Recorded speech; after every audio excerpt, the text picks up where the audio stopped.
Congress party ఎమ్మెల్యేల చేరికల్ని ప్రోత్సహిస్తోందన్న కేటీఆర్ వ్యాఖ్యలకు Congress MP Chamala Kiran Reddy counter ఇచ్చారు.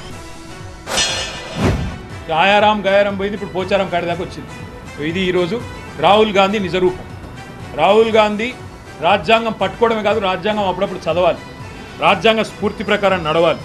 అదే మాదిరిగా ఇంకా విచిత్రం, అసలు ఇవాళ ఒకరు కాదు, మా ఎమ్మెల్యేల ఇళ్లలోకి పోయి ఒక్కొక్కరింటికి ముఖ్యమంత్రి స్వయంగా పోయి పోచారం ఇంటికి, ఇంకా కేశవరావు గారి ఇంటికి పోయి ఎమ్మెల్యేల ఇళ్లలో పోయి బతిమలాడి భయపెట్టి వారికి ఏమేమో ఇచ్చి, మరి సిద్ధరామయ్య చెప్పినట్టు 50 ఇస్తున్నారా ఎక్కువ ఇస్తున్నారా మాకు తెలియదు.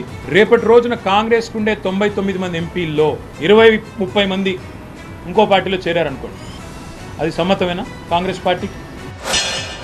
ఇవాళ ఎటు దోయక ఇటు పోయే ఎమ్మెల్యేలను కాపాడుకోలేక ఎమ్మెల్యేలను ఏం తోచక ఢిల్లీలో పోయి ఢిల్లీలో దాచుకొని ప్రెస్ మీట్ పెడుతుంది. పెట్టి ఇక్కడనే పెట్టి ఓపెన్ చర్చకు రండి. మేము తీసుకుంటున్న ఎమ్మెల్యేలు మీ వాళ్ళే కదా. మీరు మీటింగ్కి పిలిస్తే కూడా రాని దౌర్భాగ్య పరిస్థితి ఎందుకు వస్తుంది? మీరు మన మీటింగ్కి పిలిస్తే కూడా మీ పార్టీలో గెలిచిన ఎమ్మెల్యేలు మీటింగ్కి వచ్చి మీకు మా కష్ట నష్టాలు ఇట్లున్నాయని చెప్పుకునే పరిస్థితి కూడా లేదంటే వాళ్ళు ఎంత బాధలలో ఉన్నారో మీరు అర్థం చేసుకోండి.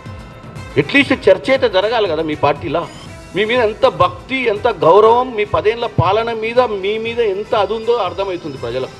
ఇలా ఎంతమంది మీరు చూస్తుందే కాదు, ఇంకా చాలామంది ప్రజాప్రతినిధులు గెలిచిన వాళ్ళు, ఓడిపోయిన వాళ్ళు, మీ పార్టీలో క్రియాశీలకంగా ఉద్యమాలలో పాల్గొన్న వాళ్ళు, 10 సంవత్సరాలు మీ ఎమ్మటి వెనుదండ ఉన్న వాళ్ళు చాలామంది కూడా ఈరోజు కాంగ్రెస్ పార్టీకి రావాలనుకుంటున్నారు. ఎందుకంటే ప్రతి నాయకుడు కూడా స్వేచ్ఛ కావాలని కోరుకుంటారు.